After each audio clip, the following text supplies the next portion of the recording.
Be my wife for one evening. I don't have interest. $100,000.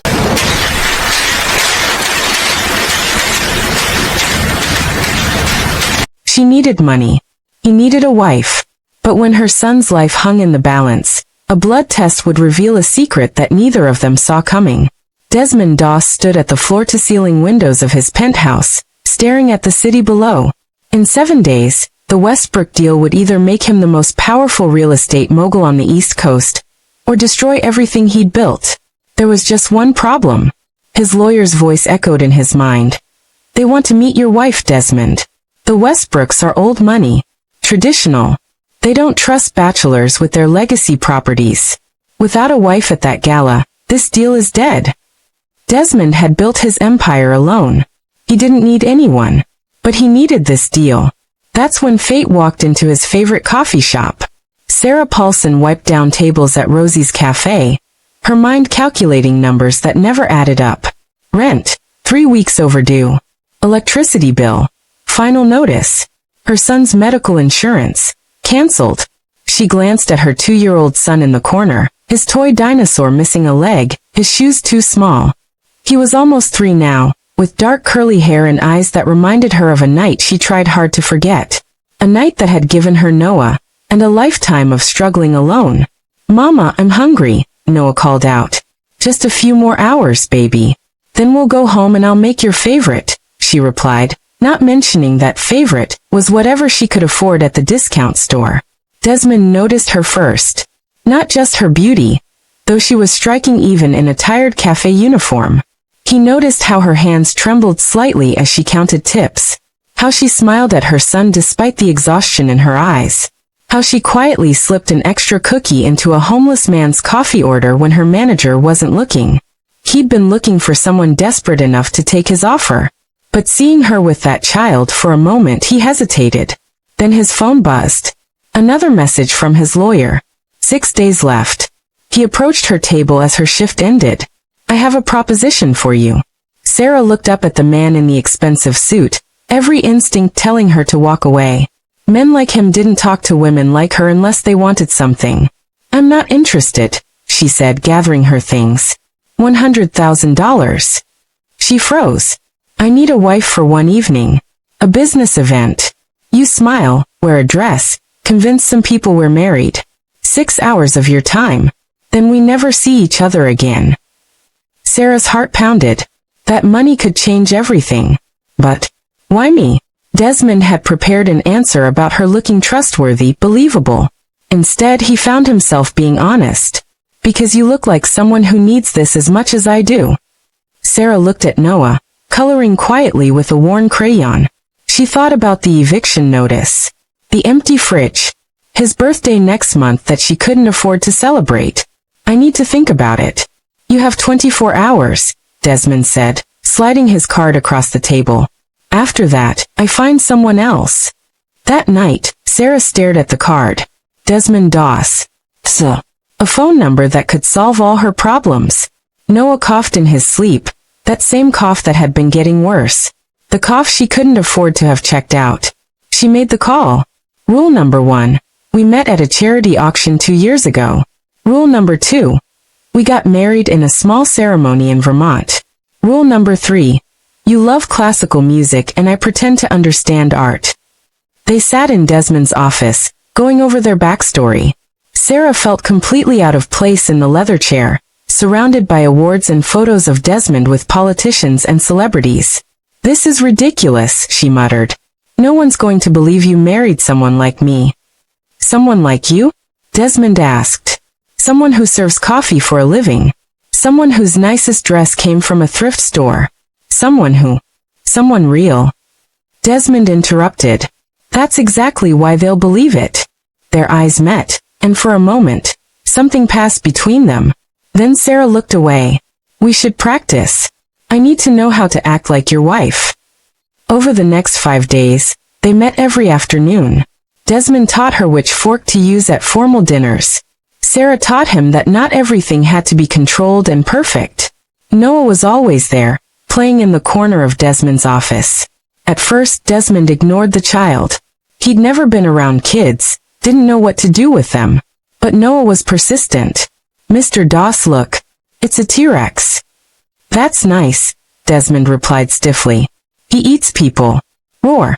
Despite himself, Desmond smiled. Then he found himself on the floor, helping Noah build a dinosaur kingdom out of office supplies. Sarah watched from across the room, her heart doing something dangerous. This wasn't part of the deal. Desmond wasn't supposed to be good with her son. He wasn't supposed to remember that Noah liked grape juice, not apple. He wasn't supposed to look at her like that when he thought she wasn't watching. Don't, she told herself. This is business. In 2 days he walks away. But the more time they spent together, the harder it became to remember this was fake. During a practice dinner, Desmond's hand found hers across the table. It was supposed to be for show, practicing for the gala. But his thumb traced circles on her palm.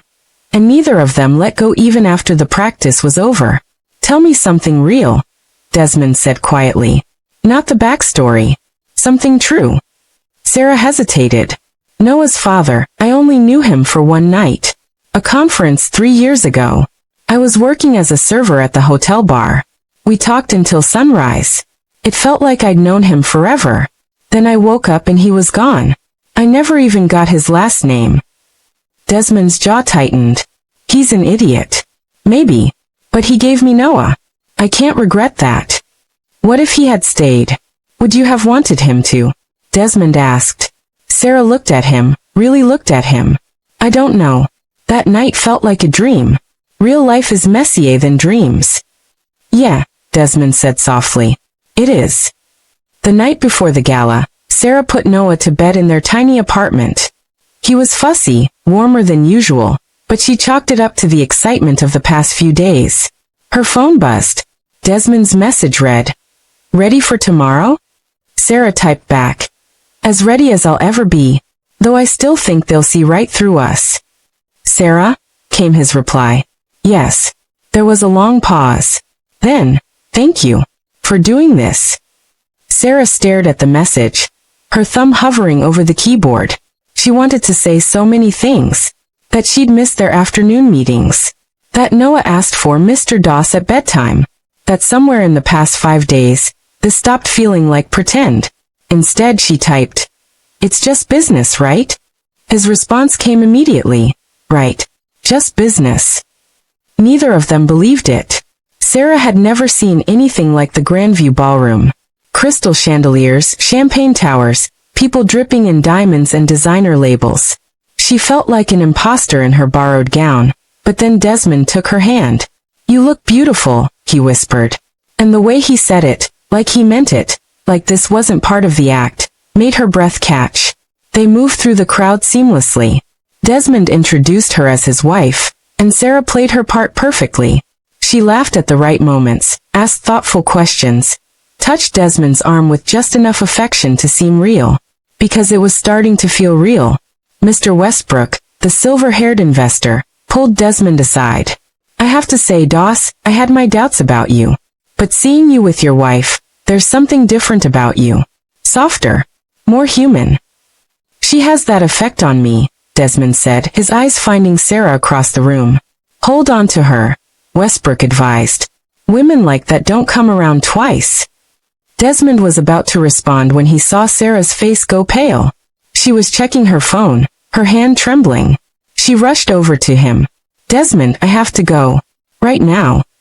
"What's wrong?" "It's Noah. My neighbor just texted. His fever spiked to 104 degrees. He's not waking up properly. She's taking him to St. Mary's Hospital." The entire gala, the deal, the investors, everything vanished from Desmond's mind. "Let's go." "No, you stay. Close the deal. I'll take a cab." "Sarah." He gripped her shoulders. "We're going. Together." They ran. St. Mary's emergency room was chaos. Sarah burst through the doors, still in her silver gown, mascara running down her face. Desmond was right behind her in his tuxedo, both of them completely out of place. "Noah Paulson." Sarah gasped at the desk. A nurse led them to a room where Noah lay on a bed, so small and pale. Sarah collapsed beside him, clutching his tiny hand. "Baby mama's here. I'm here." A doctor entered, his expression grave. Miss Paulson, your son has a severe bacterial infection. It's moving quickly. We need to start blood transfusions immediately. Then do it. Sarah cried. We need to test family members first for compatibility. It's safer, more effective. Are you his mother? Yes. We'll test you first. Sarah followed the nurse out, leaving Desmond alone with Noah. He looked at the little boy, the child who'd shown him dinosaurs, who'd made him laugh for the first time in years, who'd called him Mr. Doss like he mattered. He held Noah's small hand, and something in his chest cracked open. Minutes later, the doctor returned with Sarah. Her face was devastated. I'm so sorry, Miss Paulson. You're not a compatible match. We need to test other family members. The father, do you have any way to contact him? Sarah's sob was broken. I told you he's not. I don't even know his last name. I can't. Desmond stood up. Test me. Everyone turned to him. Mr. Doss, I appreciate the offer, but unless you're a blood relative. Test me, Desmond repeated, his voice steel. The nurse exchanged glances with the doctor, then nodded. All right. They waited in agonizing silence. Sarah paced. Desmond sat perfectly still, his mind racing. The timing. Noah's dark curly hair. His eyes. 3 years ago. A hotel bar. A woman in a red dress who'd made him feel alive for one perfect night. No. It couldn't be. Could it? The doctor returned, his face confused. He looked at the chart, then at Desmond, then at Sarah. Mr. Doss, you're not just compatible. You're a perfect match. But these genetic markers. He paused. Sir, according to these results, you're not a donor. You're his biological father. The world stopped. Sarah's hand flew to her mouth. No, that's not. Desmond stood frozen, the words echoing in his head. Father. His son. 3 years ago. The hotel conference, Sarah whispered, her voice shaking. The man at the bar. You never told me your last name. You said you were in town for meetings. We talked about architecture and terrible coffee and, oh my God, it was you. Desmond looked at her, really looked at her, and saw it. The woman in the red dress. The only woman who'd ever made him forget about work, about control, about being alone. The woman he'd looked for afterward, asking the hotel staff, checking registrations, finding nothing. She'd been right in front of him this whole time. Sarah, he breathed. You left, she said, tears streaming. I woke up and you were gone. I had an early flight. I left my number on the hotel notepad. You never called. There was no note. The hotel staff cleaned the room before I woke up properly. I looked for you. I tried everything. And then I found out I was pregnant and I was alone and... You were never alone, Desmond said fiercely. If I had known, Sarah, if I had known, I would have been there. For everything. The doctor cleared his throat. I hate to interrupt, but we need to proceed with the transfusion. Now. Desmond rolled up his sleeve without hesitation. Do it. Desmond sat beside Noah's hospital bed, a needle in his arm, watching his blood flow through tubes to his son. His son. The word felt foreign and perfect at the same time. Sarah sat on Noah's other side, holding the little boy's hand, watching Desmond. I'm sorry, she whispered. I should have tried harder to find you. I should have left a better note. I should have stayed. I should have. Desmond's voice broke. I've missed 3 years of his life. But you're here now. Noah stirred, his eyes fluttering open. Mama? I'm here, baby. Mr. Doss is here too. Noah looked at Desmond with tired eyes. Mr. Doss, are you staying this time? The question, so innocent, so loaded, hung in the air. Desmond looked at Sarah, then at Noah, then back at Sarah. Yeah, buddy. I'm staying.